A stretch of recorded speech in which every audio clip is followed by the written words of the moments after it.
This conference will now be recorded. Thank you. But if you have a question, please could you use the chat facility, and then we will try and put some questions together to put to the panel on your behalf. Can I ask that throughout, all those who are participants, which we very much welcome and hope you enjoy this, can turn their video off in order to save bandwidth.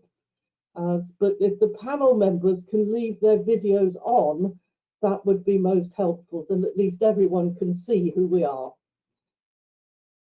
We shall also be making sure that you have your microphone muted, and if you could maintain that throughout, that would be useful. We'll try and remind the panel members to unmute when it is their turn to speak, of course. So without further ado, it is my pleasure to introduce Dr. Orna Finelli, who is an e-health researcher at the Irish Centre for High-End Computing and who is the main author of this review. So, Dr. Finelli, over to you.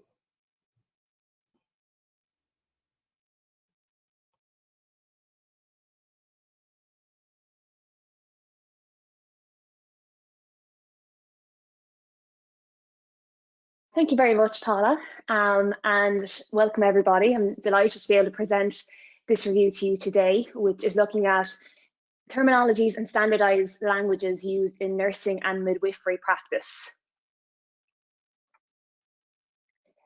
So I was asked to conduct a systematic review working with the digital leadership group to identify what standardized terminologies are being used currently and what impact they have on nursing and midwifery practice. So systematic review unfortunately takes a lot longer than this image looks like, but essentially the outcome was this report, and hopefully it'll be very useful to you. So I'm going to present a very brief overview of the findings. So of the 183 studies that we identified in this review, they were conducted across 26 different countries. And it's important to note as well that a third of these were conducted in the US. And there were 17 different standardized terminologies employed by nurses and midwives in these studies.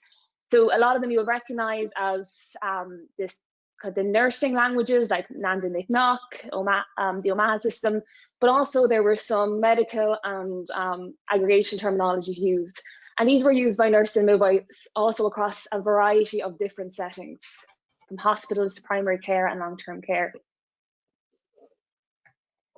These standardized nursing terminologies as well were evaluated in terms of their measurement properties, their usability, their impact on documentation quality, patient care, their ability to generate knowledge, and also their impact on educating nurses and midwives in pre and post registration programs. So I'll quickly bring you through kind of the main findings or a very brief overview of them. So in terms of the validity, reliability, and responsiveness of these standardized terminologies, they were largely positive findings, but it's very difficult to generalize these findings across every area of nursing and midwifery practice because they're specific to the patients that they're being used in, the nurses using them, the settings, and the specific contexts and countries. Then the usability of the terminologies were evaluated in terms of their time efficiency and the user's perceptions, interoperability, and the applicability of the terminology to the clinical setting it was being used in. And these terminologies were shown to help the nurses identify appropriate terms that represented their practice and their patient care, allowed them to retrieve information, also were able to separate the nursing midwifery practice from other professions. And they do also benefit interoperability, which is hugely important. But at the end of the day as well, the usability and the design of the system is going to be very important as well. So there are still challenges in that sense that we need to allow the entry of free text. The system needs to be designed to allow the interoperability as well. In terms of documentation quality, the terminologies improve the comprehensiveness and the inclusion of diagnosis, interventions, and outcomes that are specific to nursing practice. But they're important that nurses have to be kind of adopting and actually using them. But there are huge opportunities to also make documentation more patient-centered and for safer practice. Very few studies have evaluated the impact of the terminologies on patient care. But again, there is huge potential to improve patient care when you're applying them with the use of clinical guidelines and clinical decision support. And also it's important that there is no adverse impacts of using these terminologies on patients' care. Another big benefit of the standardized terminologies that came across in a huge amount of the studies was regarding knowledge generation. So the standardized terminologies are being used to characterize the nursing care and also being used to plan nursing care. So you can plan the number of nurses required for different shifts, etc. And they're also being used to retrieve the information from the computerized systems. But unless they're being correctly adopted and used by the nurses and midwives, they will not generate the same amount of information. So there were issues regarding where nurses were using the free text rather than using the standardized terminologies. And then you don't get the same benefit in terms of knowledge generation. And we also need to have obviously the reporting and analytics capabilities as well to analyze that data that's coming out of the systems to benefit care. And then finally, in terms of the education programs, the terminologies are also being used to assess students, to identify their gaps in their knowledge and their clinical experience, and also to facilitate their learning in terms of clinical reasoning and documentation. So finally, just to finish up some of my thoughts. So I suppose very important to note as well that I'm not a nurse or midwife, so I'm kind of an outsider in this group. My background is in physiotherapy and I'm an e-health researcher. So there's some of the points that I would have taken from doing this review and which I think are very important to take into other professions as well as physiotherapy. There's so much that we can learn from what our colleagues in nursing and midwifery are doing. And the big one is that there's huge potential for standardized terminologies to benefit clinical practice, to improve patient care and safety. But we will also only get out what we put in. So unless we're actually using the standardized terminologies and we won't get out the same quality data that we want. We won't be able to retrieve the information, generate knowledge, improve documentation. So they have to be adopted, and I think the end users have to be engaged in why they're important and understand and see the benefits of using them. I also believe we have to balance the applicability of the standardized terminology and the way it's able to represent our clinical practice, with also the ability for it to be mapped to a reference standard like SNOMED, in order for us to be able to still represent what we're doing, but also be able to generate that knowledge and have more of a, I suppose, that it's mapping to our other colleagues' terminologies too. And then finally, just in terms of the future research, so we conducted this review. There are lots of limitations to many of the studies that were identified, but a huge area that's lacking at the moment is regarding the impact on patient-centered care. So in terms of future research, I really think that's where we need to be looking at the impact of standardized terminologies. And that's it. So thank you very much. Thank you all, Orna, for that whiz through what is a very comprehensive review that I hope everybody will have a chance to read in the not too distant future. But that was most helpful. I'm sure there'll be many points to be raised following that. Now I'd like to progress to asking the panel to some comments that they'd like to make around the report. And I'd first like to call upon Professor Nick Hardiker, who is Professor of Nursing and Health Informatics, and he's also Associate Dean for Research and Enterprise at the University of Huddersfield. He was also Chair of the advisory group for the review, and so we look forward to his thoughts following Orna's speech. So Nick, over to you. Thank you. Good morning, everybody. I did notice towards the top of the screen there's a way of kind of changing the view. So if you're seeing a very large game of blankety blank, you can actually change the view so that I appear or whoever's speaking appears a bit bigger. Yeah, thanks a lot. I just wanted to provide a little bit of context for a few minutes.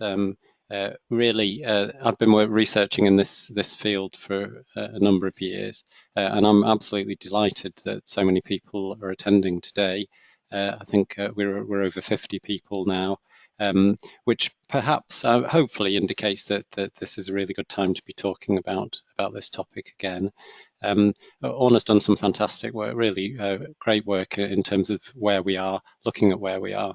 And I think really what this is about is, for me, it's about nursing and making the contribution of nursing visible, and also other aspects like improving health and making life easier for nurses. But really it's about, we know that nursing makes a difference. We've seen it certainly over the past 8 months, what a difference it makes. But kind of instinct and intuition isn't really enough, and we need evidence sometimes, particularly for policy making. So I wanted to just, I've got a couple of quotes I wanted to use actually. One is by Florence Nightingale, over 150 years ago. And the quote I wanted to use was, in attempting to arrive at the truth, I've applied everywhere for information, but in scarcely an instance have I been able to obtain hospital records fit for any purposes of comparison. So this is saying a number of things. One is that healthcare is a data-intensive activity, and secondly, that it will be useful to be able to compare practice through information, but that information is sometimes elusive. The second thing I wanted to talk about is the fact that nurses, I am a nurse, I'm still a nurse, nurses are knowledge workers. So all professions are built on a number of foundations, things like standards of practice, regulation by an occupational organisation with disciplinary powers, but also the notion of a kind of marketable specialised knowledge.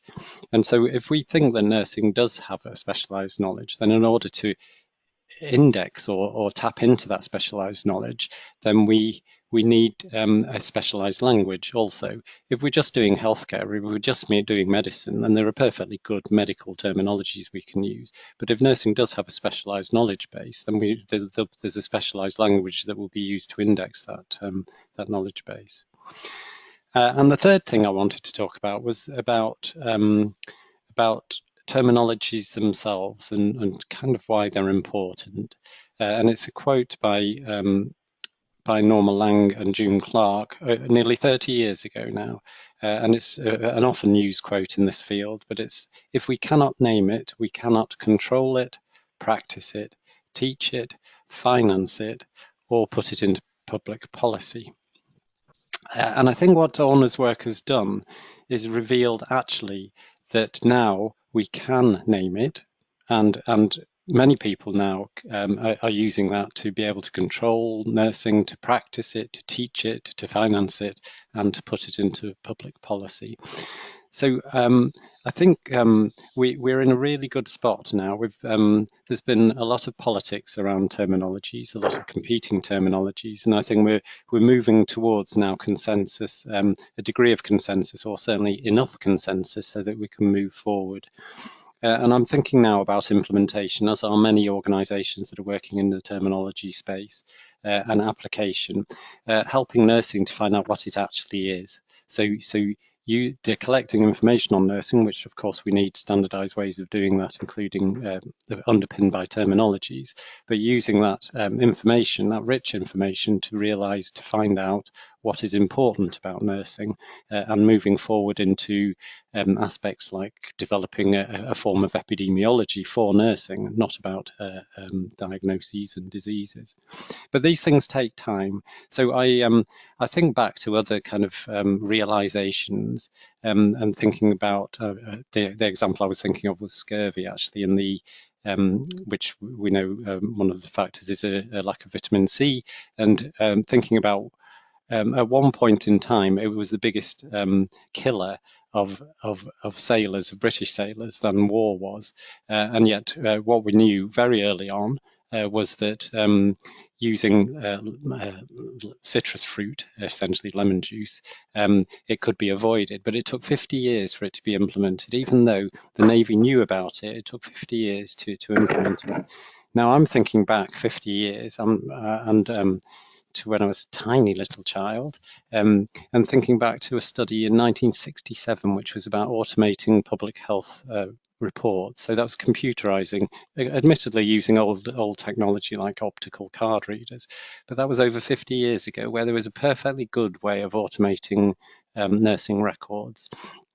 And yet we're still at the stage where in many settings we're kind of only just off the starting blocks.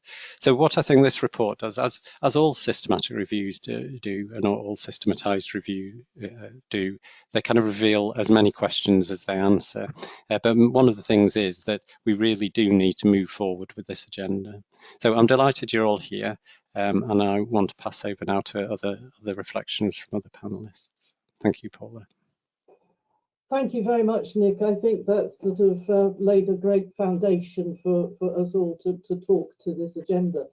Rather than taking up any time further, I would like to introduce our second panelist, who is Angela Reid. And Angela is the Senior Professional Officer at the Northern Ireland Practice and Education Council for Nursing Midwifery. And she's also Chair of the 5-country Nursing and Midwifery Digital Leadership Group, and we followed her diligently in all areas, and we look forward to hearing her thoughts. She also was a member of the advisory group to the systematic review. So Angela, over to you. Thank you very much, Paula. I, as chair, have a bit of due diligence to do around thanks at this stage. Thank you, first of all, to everybody for attending today, and thank you to my colleagues in the Digital Leadership Group who have supported this journey to get us to this stage. I have some particular thanks. Those go to ONMSD, and I know that Ger is on the call today, so we're very grateful to ONMSD for supporting the production of this very important review and allowing us to journey with them in that process. And in that space, to my colleague Loretta Grogan, who has led along with Nick on this piece and getting it to publication, and not least of which Orna, who has done a sterling job. And when the product is launched and you're able to read it, you will see just exactly how wonderful a piece of work this is. I'm very grateful to them. I think this is a significant moment in time. And I'm just delighted to see the number of people who are here today who want to talk about this really important subject. I also want to thank my 2 colleagues from Australia who will be speaking later on. The CEO of the Australian College of Nursing, Kylie Ward, is here, if you give a wave, Kylie. And then also my colleague, Jeanette Golger, who is there from Monash Health in Australia as well, a significant CNIO in Australia. So we're really looking forward to what they have to say. And to Paula. Paula has been working very hard in the background, keeping us all to time and making sure that this all runs smoothly. So thank you so much for all of the effort that you have put in as well. And to the other panelists from the rest of the countries in the UK and Ireland. So that's a quick whistle-stop tour around who we need to thank. And so I'm just going to say a little bit about the review. I have to say, being a bit of a nerd, I have really enjoyed reading this piece of work, and I do think it really adds to the knowledge around this area. In Northern Ireland, we're about to enter into a digital transformation journey branded under the name Encompass. For those of you from Northern Ireland, you'll be aware of this. For those of you who aren't, it may be new news to you. The vision of that piece of work and that transformation journey is to have a single digital integrated health and social care record instantly accessible to patients and staff. And this will be across all environments of care and fields of practice, so stretching from acute into the community and then linking into primary care. It will truly transform the way staff and patients interact. And for me, another activity it will truly transform is the entry, collation and use of data. So what relevance has this important systematic review got for us in Northern Ireland and the key considerations that it brings? Well, I know that many of you took time to read the blog that I had written at the weekend, and I'm really grateful for that. I thought nobody would look at it, and so the fact that so many of you read it and commented and retweeted it was just wonderful. I'm truly humbled. But you know in that blog that I firmly nailed my colours to the mast about what I think. And a large part of my work for the last 13 years has been standardising how we as nurses, the biggest professional workforce, collect data through assessment, planning, evaluation and calibrating care and interventions on a day and daily basis, 365 days a year and for 24/7. So if we think globally, This could literally create lakes of data, and much of it currently is lost for any other purpose, or at best difficult and time-consuming to access for meaningful use. So if I look at the messages across the 6 key consideration domains of the report we're launching today, I think there are common themes that interlink. And there are 4 big hitters for me. First of all, data terms need to be clear and easily used. We've lots of types currently, and the report names and cites 12 for nursing and midwifery alone. And for me, that doesn't help meaningful use for lots of reasons. Those reasons are unpacked in the review. And of course, the interface is important. So how we collect the user interface is, of course, important. But if the terms are inside that interface aren't clear, and Nick very helpfully drew the attention to the fact that it has to demonstrate the actual contribution of nursing and midwifery, that knowledge base that sits behind the 2 professions.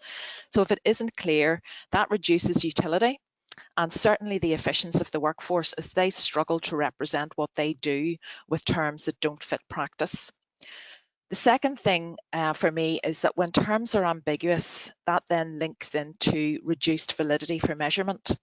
It's very difficult to accurately collate, audit or mine data whenever you aren't confident that the terms that are being used are done so appropriately. So you're not sure that people mean what they say when they use particular terms, if there are many of them, and if they're not clear, and if they cross over and different ones can mean different things. So then that stretches into the third area that for me is a big hitter, and that is into knowledge generation, which is, I think, as we go forward, and again, Nick made reference to this, that in order to inform policy, in order to inform even the organisations that we work in, patient safety agenda, we need to be able to stretch into knowledge generation as professions. So if we all name one data element differently across jurisdictions, or even in the same jurisdiction across different organisations, the opportunity to turn that data into information and then into knowledge is significantly impacted. And never mind the number of times the workforce has to be trained to use systems across organisations because the terms mean something different in each one. And then the final piece for me is that from the review, the value of nursing and midwifery data is clear. I go back to what I said at the start. We could create massive lakes of data because of the sheer numbers of us and because of our 24/7, 365 role, and the fact that we stretch as nurses and midwives across the entire lifespan of a person's life. And so I believe that it's time that we as nurses and midwives promote that value, promote the value of our own data, and champion valid collection and build the skills to ensure that it's meaningfully used. And I think this systematic review is a real step forward, and we as a digital leadership group working for the CNOs and across the 5 countries intend to not let this drop, but to do something with this and take this forward.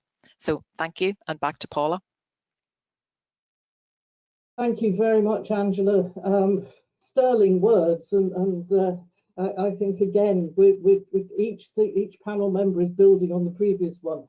I'd now like to ask Fran Beadle, who is the National Clinical Informatics Lead for Nursing in Wales, but she's also the chair of the British Computer Society Nursing Specialist Group, to give us her thoughts. So Fran, over to you.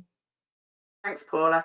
Again, I'd like to echo my colleagues' thanks to everybody involved in this work. It's been a challenge at times, but I think it's been a really successful journey into how nursing are owning their piece of the digital information technology world. Because I think previously we've all been accused of, IT have done it to us, and I think the time is right now that actually we engage in that journey and move forward. So, building on what Angela said, in Wales we have looked at what currently exists, and the systematic review has assisted in that journey, in that nursing are the biggest workforce across healthcare, and they are the people that touch the patient, the person, the citizen from birth up until death. They probably are the only speciality that does. So one of the main reasons. We need the information to follow the patient or the person or the citizen. We shouldn't be duplicating everybody's information, because how can you change practice if you don't have that standardisation? And one of the key aims that we have achieved in Wales is we have a national nursing language now that digital has facilitated, but thinking about the system interoperability, but actually the usability of the languages that are used. What the language that standardisation has been able to achieve is from our registered nurses up to the nurse managers, up to the chief nursing officer have been involved in this process. But actually we're teaching to the same, so that we are able to name it, so everybody's got the same standards, and actually to inform potentially, you know, resourcing where resourcing is required, where it's not required, but actually ultimately improve safety for patients and come out with national recommendations. So for me, the systematic review has emphasised the need for the standardised terminologies and the rationale behind it, because we need to reduce the duplication, not even just for the nurse, but for the patient. You know, I think putting the patient at the heart of the work that we're all doing, this fully supports that work moving forward. So again, emphasising that the systematic review allows nursing to be part of, should be owning this part of the journey, but actually ensuring that the language that we're using at the front end of systems, not the back end with the coding, everything, is meaningful to the nurses or the student nurses or the healthcare support workers that are using those languages, so that we ensure that we're collating the appropriate data and that we're matching apples for apples and not apples for pears.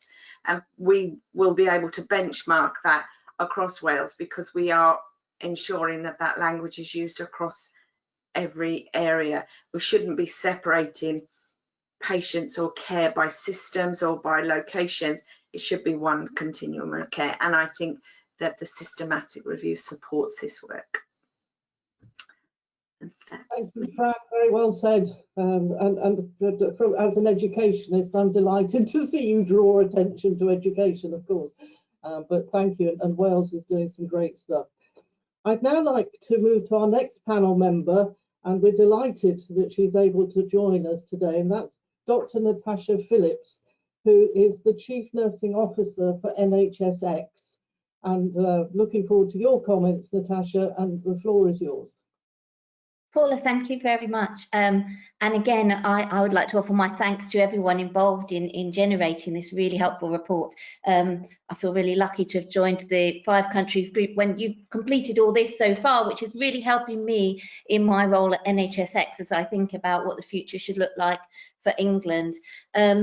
So it's interesting. I looked at the report through very much the practical operational lens of what does this mean for our practice, and how do we operationalize this and ensure that we don't just pursue an academic endeavor, that we need to do all of these things.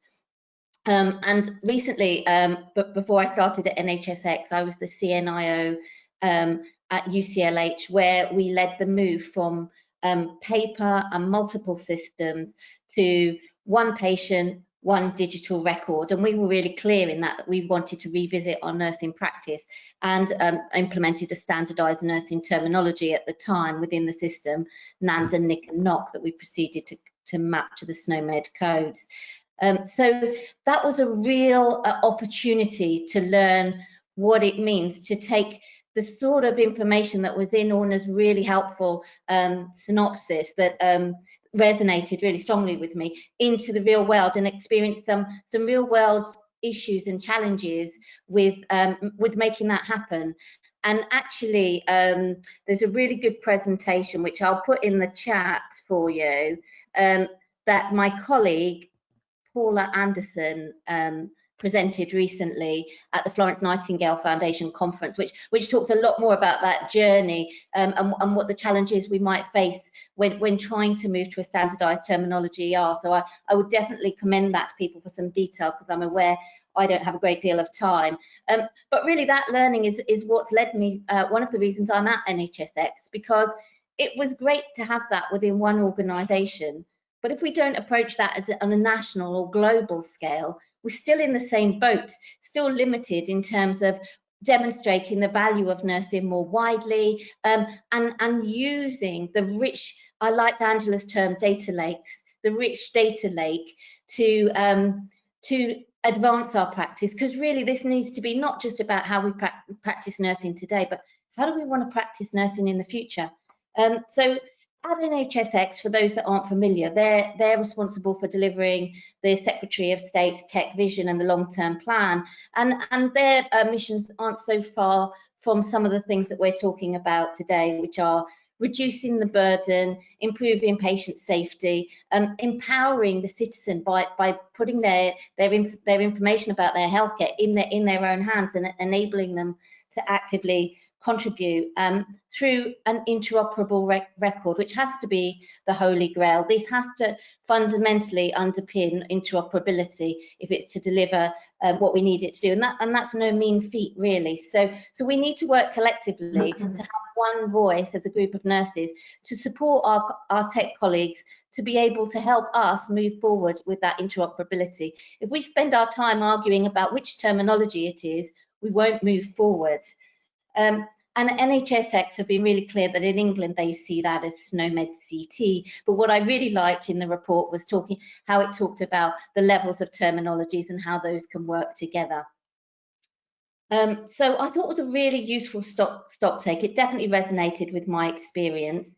And I think regardless of which choice of terminology we make, the EHR needs to support how we practice our nursing, safe quality MDT care. And I was interested in Orna's comment, particularly as a physiotherapist, that really, whilst we have a clear language to define what nursing does, it needs to sit within a wider MDT view.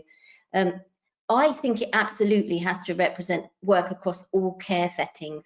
You know, patients don't want to be cut up and sliced according to where they get their care. So we have to have a terminology that travels. And the interoperable data needs to retain its meaning. But what I think is really interesting, so this, I was with Nick, it raises more questions than it answers sometimes, doesn't it, a systematic review? And one of the questions in my mind is, language, like our practice, is a living thing. So what does that mean for us going forward? And I think when one starts to take this, take the idea of using a terminology forwards, what we saw at UCLH, what I see elsewhere, is we question, how do we practice our nursing today, and how do we want to practice our nursing tomorrow? And that really shows why we need it, because we can't articulate how we practice our nursing today because it's so poorly documented. So really any change for me needs to be practice and not terminology led. We really need to think about how those terminologies evolve. But I think I was thinking about what's the biggest risk, what's the biggest challenge to us having success? And really, I think that's about convincing the profession to both slow down and hurry up, both at the same time, because I think they need to wake up to what terminologies are more broadly. We need to think about what that means. And I think some of that has been lost. I know when we were implementing at UCLH, many of our UK trained nurses were not familiar with the nursing process and theories and those ideas about nursing being about function. They were very much focused on medicalised care. And we've been driven through policy into a certain way of practicing that doesn't necessarily enable us to embrace that. So we need them to hurry up to get to where our thinking is, because we're going to need our nurse leaders if we're to move this forward. But we also need them to slow down, because, I mean, particularly with COVID, we've seen an explosion of digital. And I see many already building systems, and there's lots of duplication of effort. So if there's a way of both slowing down and hurrying up, and I'm still pondering that one, that's exactly what I think we need to do. So obviously in England, that for me, that's about bringing together key stakeholders and working with my 5 countries colleagues to bring together some expertise from PRSB, the RCN, NHSX, NHSD, who did a whole heap of work in this space that has been on pause for some time, education, research and practice. And the key next step for me has to be about agreeing a way forward together. And I had another quick question that came to my mind, which has evolved from practice and from this review, which is, just because we can code, should we? So I think we have to ask our question when we're thinking about codifying our work, what value does codifying it give? So that leads us to the point of what depth of coding do we want to achieve? And so we have to ask ourselves, what are our priorities? Nursing knowledge was what I heard our priority is, function, not disease. But nurses spend 25% of their time documenting care, and most of that won't be about that. It'll be about other stuff. So how do we get them to focus on that? What will our priorities be? And can we point to what our top 10 nursing diagnoses are and start there, for instance? I know that when we did this at UCLH, we couldn't, but I know that they do know today, thanks to the standardization work that they've done, what their top 10 diagnoses are. Asha, thank you. You've given us much food for thought and many questions that I'm sure will come up as we develop further. Do you have one closing statement you'd like to make as a panel member? Yeah, sure. I would say that the goal and benefits are clear, the work is huge. Our biggest challenge is that the profession itself needs to be convinced. And I think the pursuit of perfection could be the death of progression. So we need to take a really clear and balanced approach to agility and our longer term ambitions. Thank you, Natasha. I mean, you've given us a number of dilemmas there, but I'm sure that we're up to the challenge that you've set. And to move on, I'd now like to introduce Mark Fleming to you, who is Scottish Government Digital Health and Care Nursing and Midwifery and Allied Health Professional Clinical Lead. Mark, do you have 2 envelopes stuck together that you put the whole title in or whatever? But Mark has also been a member of this group, and so your comments, Mark, we're looking forward to. Thank you very much, Paula, and thank you, Orna, for the report. It's very interesting for us to look at how we can take the outcome of the report forward for the 5 countries, and I'm going to talk to you a wee bit today about what that might mean for Scotland. But I want to talk a wee bit about the group initially. The Digital Leadership Group allows us to have that collective voice across the 5 countries through the leadership of Angela and into Charlotte McArdle and our link into the CNO's office. That has given us a focus to start to look at some of these digital aspects across the 5 countries and explore some of those actions over the last 4 or 5 years or so. And it's very exciting to link with our Australian colleagues now and look at how we can start to work together across the world to do this. I'm sure there's a small announcement, I think, to take place at the end of this, which is rather exciting as well as to how we can take things forward. But this piece of work is actually one of 2 outputs of a paper that came out of a workshop that we held almost 2 years ago now, and a report that went to the chief nursing officers across the 5 countries. And the chief nursing officers asked us to focus on 2 particular areas initially, because they saw the challenge of us trying to do things on top of our day-to-day jobs. But one of them was to explore the nursing terminologies work, and one of them was also to look at the workforce skills and the capabilities of our nurses to move forward in this digital space. And both of these are actually intertwined as to how we move the work forward that's come out of the report that Orna has brought to us today. So how in Scotland are we going to look at how we can take the actions of this paper into action, and how do we take that forward?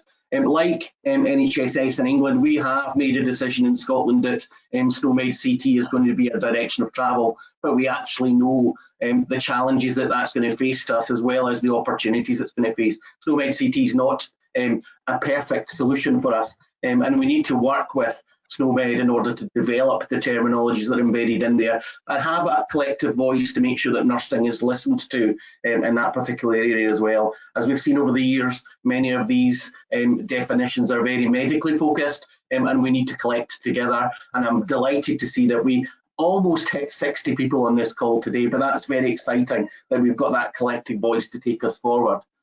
So what does this mean for Scotland? We have been working very closely with the Chief Nursing Officer in relation to working digitally, and have linked a lot of these programmes into a programme called Excellence in Care in Scotland. And it's a national approach which looks at trying to give some assurance to the people of Scotland to have confidence in the quality of care that they will receive, not just from nursing, but from all of our care groups within the NHS in Scotland. And some of those components that are embedded into that are about developing a nationally agreed, it started off as a small set of clearly defined measures, however it has grown rather, to look at what high quality of nursing is, and how we can embed those aspects of high quality across all of the nursing families across Scotland. So this is clearly about improving the quality of nursing care, and how can we use data and information to support us in doing that. But also on top of that, we had to develop an infrastructure to support that work across the country. So that was a set of aspects across the country that we could define and use a dashboard in order to do that. And that framework allowed us to develop a work across our NHS boards in order to develop systems of assurance and process. But clearly, it has clear links as to how we develop that within our boards. And we also have to look at some of the key aspects of what are the important aspects to consider as we start to implement this. So we need to develop the knowledge and the skills of our staff in order to develop the clinical documentation effectively. We heard Natasha talk a wee bit about the need to code and the need to tell the story. Nursing is the art of telling the story, but also having the information to support us and backing up and doing that. We need to develop the culture of our staff to be able to use the data effectively to implement this across our country, to improve their aspects of improvement science, how we use that within a change management process to facilitate improvement and change across Scotland. And we need to develop the skills of staff to do that. We've started doing that in relation to our digital leadership programme, where we've had almost 300 staff through our programme over the last 3 years, and we're going to escalate that and link it into our national refreshed strategy for Scotland. Thank you, Paula. Thank you, Mark. So I don't know what else to do. I would drag people off the stage if necessary, but I'm doing that. So thank you very much. Most helpful once again. Moving swiftly on, because we really do want to leave some time for questions. I'd like now to introduce Loretto Brogan, who is the National Clinical Information Officer for Nursing Midwifery in the Office of Nursing Midwifery Services Directorate, Health Service Executive Ireland. So Loretto, over to you. Thank you, Paula. I'll be quick. I'm just conscious of time. Just again to start by saying thank you to colleagues. Thank you to my 5-country, the Digital Leadership Group. It's great to be part of this work and to be part of the group. And also thank you to my own MSD colleagues and Ger, who constantly support me in this digital journey. And I guess just to start by saying that information and knowledge, they really are a core asset of health systems. And the creation and use of this asset in an effective manner is actually critical to improve performance of the system, and also to ensure sustainability, quality and a safe healthcare service. And our nursing information and midwifery information is a core component of that.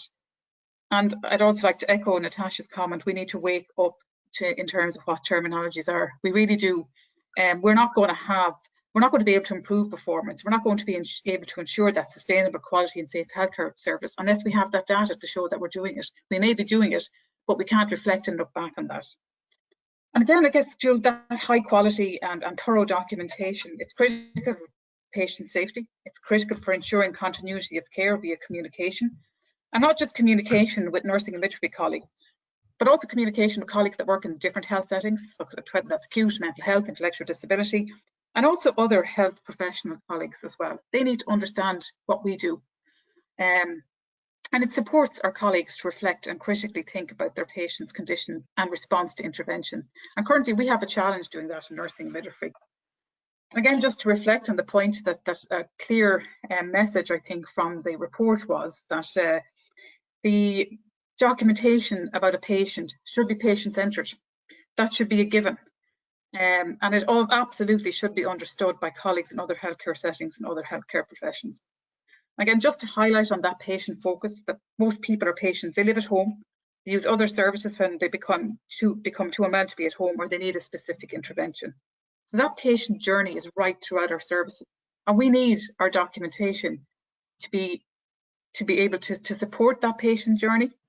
And I guess, again, just one fact that Orna had referenced was that no study evaluated whether the documentation was patient-centred and understood by other healthcare professions.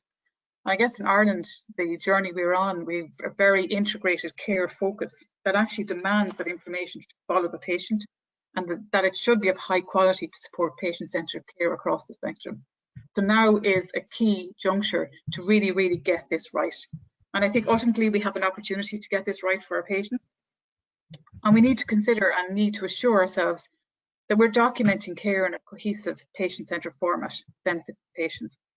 We need to be able to have data to enable high quality audit and research and to let us know the care we provided meets the needs of patients and that we can improve on that. And we really need to progress this important agenda. So I think it's a great opportunity to progress this agenda together. Over and out, Paula. Thank you, fantastic. We've got a few minutes left. What I'm thinking is if people have got questions, could you just pop them up? And if we can't answer them directly during the panel, we will respond to you if we have your email address or whatever, so that we can answer your questions outside the actual meeting. Because now, Wizzo time and the time of technology, we have two speakers from Australia, which we're delighted to have on board on the panel. And I'd like to first of all introduce Jeanette Gogler, who is Deputy Chief Nursing and Midwifery Information Officer for Monash Health in Melbourne, Australia. A lovely place to be. And sadly, we're heading into winter, but you're heading into summer. So, Jeanette, over to you. Thank you, Paula. Yes, and we're coming out of lockdown here in Victoria, Australia, and you're going back into lockdown. So thank you very much for inviting me to participate in this. And I must say that it's very timely to have that systematic review because we're also looking at how standardised terminologies can be adopted, particularly because now we have a lot more electronic medical records in our health systems across Australia. So it's a wonderful opportunity. A lot of what I was going to say has been repeated, has already been said, so I'm not going to repeat that. So I'm just going to come in from a slightly different aspect. So I think in order to be able to get where we need to go, we need to improve the nursing informatics knowledge at the senior level in order to be able to drive this forward. And I must say I was pretty impressed, Natasha, that you included that in your tender document to be able to have your EHR at your organisation to include a standardised terminology for nursing. So I don't think that in Australia we have ever put that into any of our tender documents. So it's really important that as a profession we insist and regulate, that's hard, the standardised terminology system so that, in other words, any tender documents do include that and the vendors need to comply, and that's part of the contract. So, so that was pretty amazing. Thank you. What's the importance of doing it? Well, we really want to be able to measure care and also the resource requirements. And I did hear one speaker refer to that. I think we underestimate sometimes the time that it takes to be able to look after some of our high acuity patients. And I know in Portugal, they certainly measure that through their standardised terminology, through their care plans. And the Ministry of Health actually works out how they can allocate more staff to certain organisations based on the information that comes through their EMR and the application of their standardised terminology, which is the ICMP.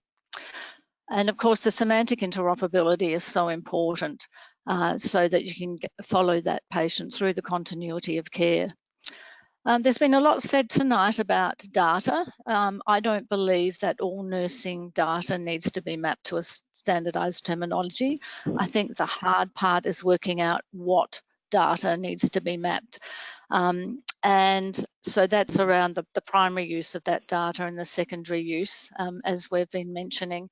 And then obviously then that adds a bonus to the way that we can use that data for being able to measure and care and patient outcomes. So I think that that's really important. Identifying the appropriate terms. So we've talked a little bit tonight about that. In some standardized terminologies, there's probably multiple ways to express the same thing.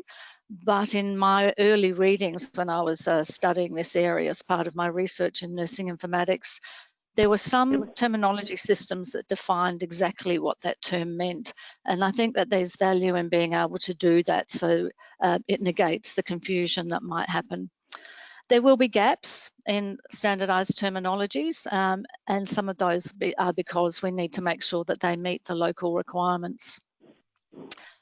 So where to from here? I think it's fantastic that you've got this body of work that's done and you're already working across 5 countries. And what I've observed around the world is where you've got a national body working cohesively on this, you'll be able to achieve a lot more.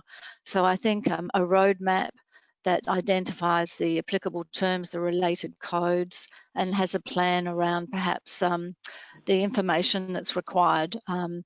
I was in a meeting earlier this week with Canada where they have identified the data requirements for a discharge assessment and also an admission assessment.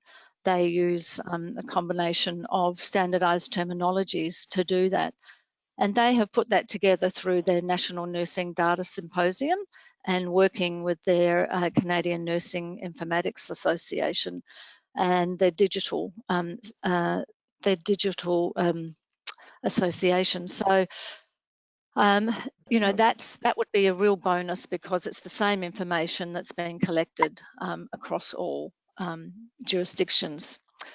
So the essential nursing data that's required for primary and secondary use is really important, and obviously there needs to be consensus if you're working within your county or your state or Australia.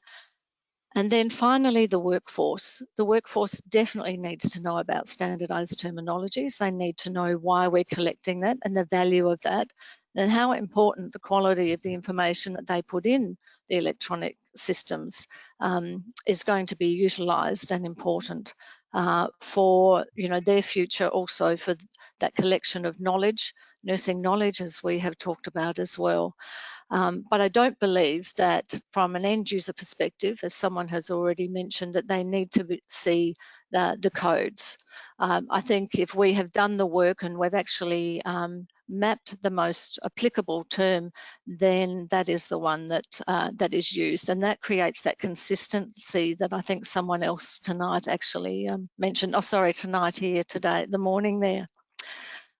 So I just think it's fantastic. I just want to get on with this. Kylie knows how passionate I am in Australia around doing this, and we're also rattling the cage, doing the same thing as you to try and ensure that this is an investment, because at the moment, I think Florence would be very disappointed with what she saw here in Australia, where nursing data is very much underrepresented in the electronic medical records. Thank you, Jeanette. Thank you very much. And it's lovely to hear from Australia. We have one more speaker to go, and this is the ta-ra moment any second now. I'm just wondering, rather than emailing questions, why don't we use the Twitter feed that was put up earlier? Because we've had an awful lot of panel members reporting some excellent thoughts and ideas, and we don't want to shorten our final panel members' time particularly, but that will run us over. Sadly. So please, can we use the Twitter feed that was publicised earlier? We'll publicise it again, and then we can answer your questions through that. So our final panel member today is also from Australia. It's Kylie Ward, who is the Chief Executive Officer of the Australian College of Nursing. So Kylie, over to you. You've got about 4 minutes-ish. Thank you, Paula. G'day everybody. I'm speaking to you from the lands of the Ngunnawal people, who are the traditional custodians. And I've been in lockdown for 4 months and now in isolation because I returned home. So it's nice to see so many names, and although I can't see your faces, I'm just going to talk from a different perspective. There's so many experts that have gone through different avenues. Of course, this should be from the patient perspective. We've been talking about patient-centred care for the turn of the century. It's rhetoric. We're not doing it anywhere. and it would be really good if this could be used to actually drive real patient-centred care. The challenge in Australia is that aged care nurses and primary care nurses are not valued as much as acute care nurses, and we don't want to have one healthcare system. We've got numerous healthcare systems and sometimes even pop-up healthcare systems with public and private. And earlier in the year, when the Australian College of Nursing put forward strategies to support the government with COVID, we couldn't even get access, or we were in working out access to MBS item numbers because it went by task. And what we realised was nurses never do one thing in patient care. So even if they're giving immunisation, they could be checking a wound. And so we really had to even work on time-based care. So this is going to be a huge challenge. And for someone like me who's working on national strategy and absolutely driven to command the respect of the profession, it's very hard when you don't have a currency to talk to. And so I just wanted to mention a couple of challenges and why this report is so important and how we move from here with this information that some of us intuitively knew. And the reason is around healthcare traditionally has been almost like widgets. The number of people you see, 4-hour access rules in emergency departments. We've got targets, but we're not really focused on outcomes and outputs for chronic and complex disease. And so my challenge is, how does someone like me work with the ministers and the governments and the national leaders to talk about values-based healthcare? And it's very hard to articulate the value of all that the nursing profession does when we can't even describe it in standardised language. So it really is about our language is the way that we communicate, and within the nursing profession, we've got multiple languages at the core level of data and information. So it is really important that we get onto this now in 2020 because nursing, the world has changed. There's no doubt for everybody is suffering through a pandemic, but the digital platform and the opportunity to advance is even keeping us behind because we don't have consistency. So in Australia, we are leading, we are funding the work. We would have had a summit this year to look at standardising our terminology. Then it's right, and we've got really phenomenal communities of interest and national leaders where all of the chief nursing informatics officers around the country come together. So we're now just waiting. There was no point us duplicating this work. And so the ability for us to work together in a complementary way to actually get some movement and traction would be very exciting from my perspective. So I will leave it there. I think I've done my 4 minutes, but lovely connecting with you all. Thank you, Kylie, very much. And certainly your newly released capabilities framework for nurses and midwifery in the digital arena, I think will help the agenda move on as well. But thank you, panel. I did try and keep you to time, but it's failed miserably. So I'm obviously not a very good chair, but I'll do my best. We have 1 minute to go, and I would just like to say thank you to every member of the panel, and thank you particularly, Orna, for the work that you've done. Last night, hot off the press, we received information that the UK and to Ireland, and under the heading of the 5 countries, have just been successful in receiving the bid for the NI 2024, so the big World Congress in Nursing Informatics in 2024. And I think what this particular session has done is started the trajectory towards this world-class showpiece. And I look forward to meeting many of you in person and to seeing how nursing has progressed from this moment onwards into the future at NI 2024 in Manchester. So without further ado, please put your questions on the Twitter feed. Nick has very kindly suggested that you must include that hashtag. And thank you very much for your attention, and thank you, panel members, for your excellent comments. And we shall look forward to the recording at a later date. And with that, I close the session. Thank you. Thank you, Paula. Thanks, Paula. Thank you, Paula, very expertly chaired. Thanks, Paul and colleagues. Really great session. Thank you. Does the panel want to stay on at the end just for a quick discussion? Thank you all.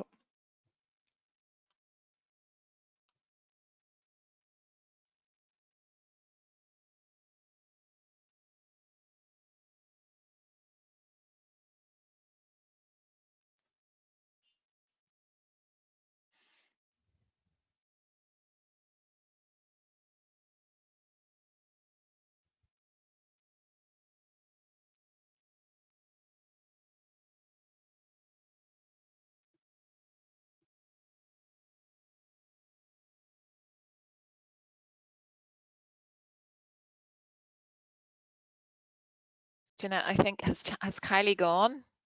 She maybe has. She has. Do you need me to go too? No, Are not you having an necessarily. internal discussion? No.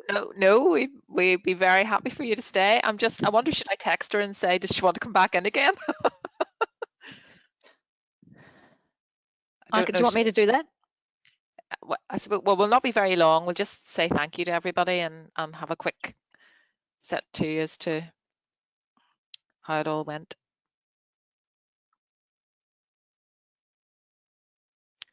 Loretto, you might want to stop. Are we still recording, or are we? Now I'm going to stop recording now.